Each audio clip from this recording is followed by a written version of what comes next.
नमस्कार। भाग्योदय विचार प्रवाह श्रृंखला के 66वें पुष्प में 66 आपका बहुत बहुत स्वागत अभिनंदन है। आज 29 अगस्त को विषय चिंतन चल रहा था और भी विभिन्न विषय थे, लेकिन अभी हाल में एक यात्रा हुई हरियाणा राज्य के गुरुग्राम जनपद के फाजिलपुर बादली गांव में। 25 किलोमीटर की दूरी पर है गुरुग्राम से। महाशय परमानंद गिरदावर जी मिले। उनकी उम्र 103 बरस है। आज़ाद हिंद फौज के सिपाही रहे वह। नेताजी सुभाष चंद्र बोस की सेना के सैनिक। उन महान स्वाधीनता संग्राम सेनानी से मिलने का सुअवसर मिला। स्वाधीनता संग्राम सेनानी उत्तराधिकारी परिवार समिति के माननीय सदस्यों के साथ दिल को छू गया। चलते समय उन बाबूजी का जय हिंद कहना और रोबेली आवाज़ ही कहेंगे उसको। 103 साल की उम्र में भी वह पहचान नहीं पाते थे कौन आए, लेकिन ये था कोई आए हैं, उनको जलपान कराओ, उनसे बातें करो। जल्दी चले तो उन्होंने ये भी कहने का प्रयास किया, जल्दी क्यों जा रहे हैं, रुक क्यों नहीं रहे हैं। चलते समय उनका जय हिंद कहना दिल को छू गया। हमने उन्हें बड़ा आदर देने का प्रयास किया, चरण स्पर्श किए, पैर छुए। मैंने सोचा कि 29 अगस्त की चर्चा इसी विषय पर रखूंगा। महाशय परमानंद गिरदावर 17 सितंबर 1940 को वह ब्रिटिश आर्मी में शामिल हुए थे, हिस्सा बने थे उसके। 1 साल बाद उन्होंने वो गुलामी छोड़ दी, आज़ाद हिंद फौज के सैनिक बने। टोक्यो से, सिंगापुर से शुरुआत की उन्होंने सेवा की। अरेस्ट भी हुए, मुल्तान जेल में रहे। 11/2/1946 को भारत आए। आज़ाद भारत में भी वह कैद रहे। फिर विचार हुआ कि जब देश आज़ाद हो गया है तब आज़ाद हिंद फौज के भी सभी सैनिकों को रिहा करना चाहिए, और लाल किले पर फैसला सुनाया गया। तब वह रिहा हुए। वह पटवारी बने, जिसको अब लेखपाल कहते हैं, और बाद में प्रमोशन पाया। गिरदावर बने, जिसको अब कानून गो या इंस्पेक्टर कहते हैं, राजस्व निरीक्षक कहते हैं। तहसीलों में नायब तहसीलदार के समकक्ष लगभग पद होता है। तो ऐसा उनका जीवन का इतिहास। नमन है, प्रणाम है, जय हिंद है ऐसे सेनानी को, सभी महान क्रांतिवीरों को। उन्हीं के त्याग, तपस्या और बलिदान से आज हम आज़ाद हैं। आज इसी विषय पर थोड़ी सी चर्चा मैं करूंगा। बात पूरी कर लूं बाबू परमानंद गिरदावर जी की। उनके 2 बेटे 3 बेटियां। बड़े बेटे नहीं रहे। पौत्र राजीव यादव मिले, परपोती उनकी माही नाम की मिली, और बहुत अच्छा लगा। मैं सच बताऊं, मेरा मन किया आज इसी विषय पर चर्चा करूं। 7,32,000 भारतीय शहीद हुए स्वाधीनता संग्राम में, अंग्रेज़ों के समय में। यह रिकॉर्ड मिलता है। आज़ाद हिंद फौज के कई हजार सैनिक, मुझे लगता है 44 या 46 हज़ार की संख्या है, भारत की ओर आते हुए शहीद हुए। परमानंद जी उन सौभाग्यशालियों में थे जो जीवित भारत लौटे, और उनके बारे में अभी हमने बताया। आज़ाद भारत ने, हमारे देश की सरकार ने 1,73,000 स्वाधीनता संग्राम सेनानी माने। अनेक छूट गए उसमें जोड़ने से, 1947 के पहले और 1857 के बाद के ही आ पाए। उसके पहले का एक अमिट इतिहास है भारी संख्या में बलिदानियों का। उनके परिवार समय समय पर मिलते हैं जब देश में कभी बात होती है। आज सारे परिवारों की संख्या मिलाकर के है लगभग 2 करोड़। उनके जो उत्तराधिकारी हैं, परिवार हैं, बढ़ते हुए जो संख्या चली गई। और यदि संख्या उनकी जनसंख्या गिने तो 10 करोड़ के लगभग तो होगी ही।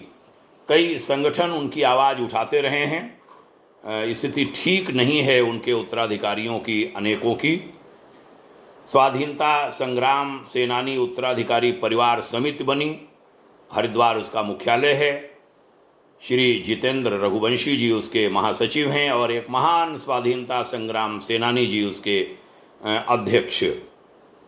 तो हमें कहने का मन ये किया कि आज जब आज़ादी का अमृत महोत्सव मनाया जा रहा है, माने 75वां साल मनाया जा रहा है, तब अनेक सवाल हम भारतीयों के मस्तिष्क में उठने चाहिए। क्या भारत सरकार की उस समिति में कोई स्वाधीनता संग्राम सेनानी भी शामिल किए गए हैं? क्या उनके किसी उत्तराधिकारी प्रतिनिधि को भी उसमें रखा गया है? क्या सेनानियों का कोई स्मारक दिल्ली में बनना चाहिए? बनाने पर विचार किया जा रहा है? क्या उत्तराधिकारियों का हाल लेने की कोई योजना हमारी भारत सरकार, केंद्र सरकार और राज्य सरकारों ने बनाई है? क्या इस पर विचार किया है?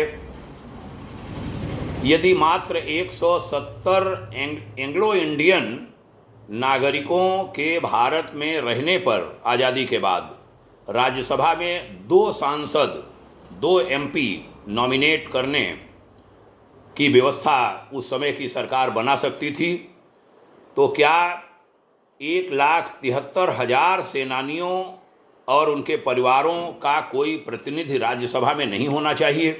ये गुलामी की जैसी प्रथा थी, जो मोदी सरकार को धन्यवाद, जहाँ तक हमें जानकारी है वह ठीक किया गया है 2 एंग्लो इंडियन सदस्य अब हटाने का।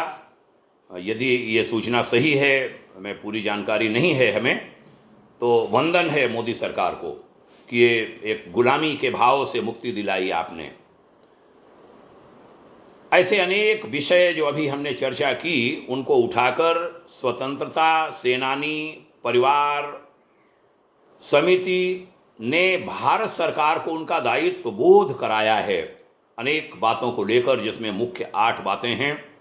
मुझे लगता है इन पर विचार होना चाहिए और आज की चर्चा मैंने सोचा इसी विषय पर रखूं और समर्पित करूं भाग्योदय विचार प्रवाह श्रृंखला का 66वां पुष्प अपने स्वाधीनता संग्राम सेनानियों को, जिनके कारण हम आज़ाद हैं और हम स्वतंत्र भारत में रह रहे हैं। जय हिंद बोलने वाले बाबू परमानंद जी को हमारा जय हिंद। और आज के दिन वैसे भी मैं जय हिंद नई पीढ़ी के लिए कहा करता हूँ, जय हिंद। सभी स्वातंत्र वीरों को हमारा नमन। आज़ादी की 75वीं वर्षगांठ अमृत महोत्सव शुभ हो और माननीय मोदी जी की सरकार से हमारी हार्दिक प्रार्थना करबद्ध कि स्वाधीनता संग्राम सेनानियों के उत्तराधिकारियों, उनके परिवारों, उनके सदस्यों की ओर भी ध्यान ले जाएं, क्योंकि स्वाधीनता संग्राम सेनानियों ने जो पीड़ा उठाई, उससे ज़्यादा कष्ट उनकी पीढ़ियों ने उठाया। उनके बच्चे पढ़ नहीं पाए, माता पिता पत्नी परिजन असमय काल कवलित हुए, मृत्यु उनकी हो गई, बहुत तकलीफ़ों में रहे। चंद्रशेखर आज़ाद जी की वो बात याद आती है, बहुत धन उनके पास था लूटा हुआ अंग्रेजी सरकार का, और माता पिता 2 रोटी के लिए परेशान थे। तब किसी ने कहा था कुछ धन भेज दो इन्हें। आज़ाद ने कहा था मेरे पास गोली तो है, लेकिन पैसा देश का है, वह मैं माता पिता को नहीं दे सकता। उनको 2 गोली तो मार सकता हूँ, लेकिन धन नहीं दे सकता। धन हमारे देश का है। दुर्भाग्य हमारा और हमारे देश का कि उसी देश के लोगों ने यहाँ का न जाने कितना धन चुराया, विदेशों में भेजा, स्विस बैंक आदि की चर्चा होती है। इस सरकार पर होता है कि वो धन क्यों नहीं ले आए। जिनके पीरियड में जाता रहा वे फिक्र नहीं करते, न तब करते थे न आज करते हैं। मजाक बनता है इस सरकार का कि वो धन क्यों नहीं ले आए। दुर्भाग्य है हमारे यहाँ से धन गया। एक वह थे जो माता पिता को रोटी के लिए धन नहीं दिया उन्होंने, गरीब माता पिता को, और हम यहाँ का धन चुराकर न जाने कहाँ कितना कितना ले गए। भगवान करे इस देश में ईमानदारी आए। इस सरकार से उम्मीदें थीं कि वह ईमानदारी की के प्रतिमान कुछ गढ़े जाएंगे। राजनीतिक क्षेत्र में आर्थिक शुचिता आएगी, वह आ नहीं पाई, आने की उम्मीद भी नहीं है, क्योंकि हमने चुनावों को कम पैसे में खर्च करने की परिपाटी डाली नहीं। उसके लिए हम कुछ भी नहीं कर पाए। हमसे उम्मीद थी कि हम कुछ ऐसी परिपाटी डालते, ऐसा मार्ग बनाते। भगवान करे आगे आने वाले समय में सद्बुद्धि आवे, इस दिशा में भी काम हो, और राजनीतिक दलों के पास जो बहुतायत में धन है, भारी प्रचुर मात्रा में, उस पर भी कहीं रोक लगे और उसका भी कहीं ऑडिट हो, उसका भी कहीं हिसाब किताब मांगा जाए। तभी शुद्धता आएगी, तभी हमारे स्वाधीनता संग्राम सेनानियों को हम सच्ची श्रद्धांजलि दे पाएंगे। आइए उन्हें नमन करें, उनके परिवारों की चिंता करें, उनके उत्तराधिकारियों का ध्यान रखें। वह हमारे अपने हैं, उनके पुरखों के कारण हम आज आज़ाद हैं। धन्यवाद यहाँ तक सुनने के लिए। पुनः आप सभी को साधुवाद कहता हूँ, प्रणाम करता हूँ। जय हिंद। ओम शांति।